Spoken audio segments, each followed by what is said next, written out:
They're sweet, aren't they? Very.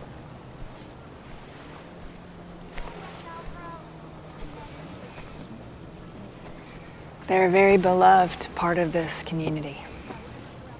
I can see that. So, what is it you love most about Gracie? She always knows what she wants. She's unapologetic. That's a clip from May, December. I'm delighted to say I've been joined by Todd Haynes. Hello, Todd. How are you, sir? Hey, Simon, I'm doing well. Fabulous bowl of flowers you have next to you, I have to say. That's very nice. So, first of all, how did you get involved in May, December? Because I think that's interesting.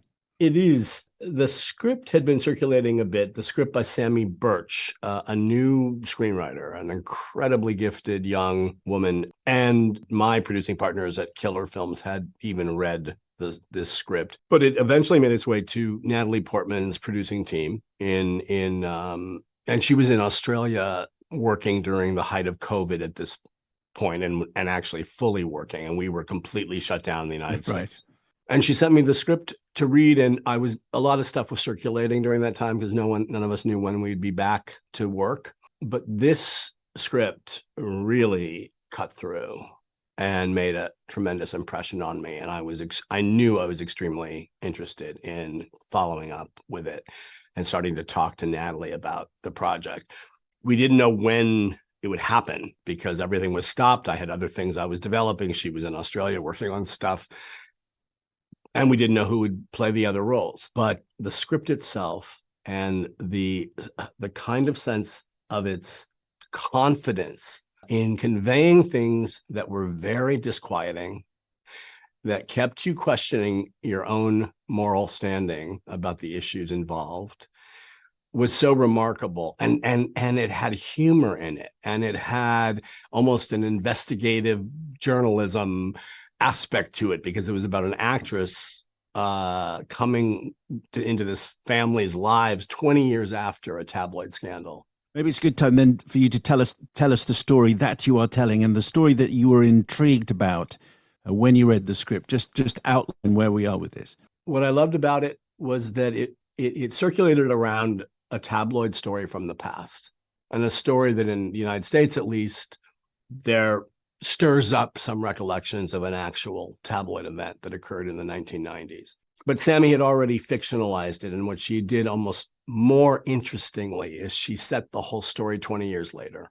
And so really what it's about is an actor coming to town who wants to play the role of the woman at the center of the scandal. So she's there to get to know who this woman is, what really happened, how it happened, and figure out how she's going to portray this character.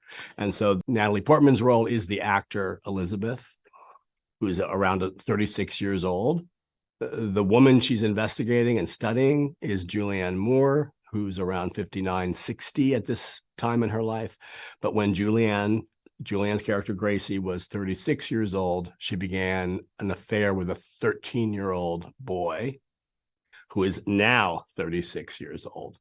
And so this is the web that we find Elizabeth walking into. So in the past, she has gone to prison for this. She has. I mean, as far as the law is concerned, are we talking about rape?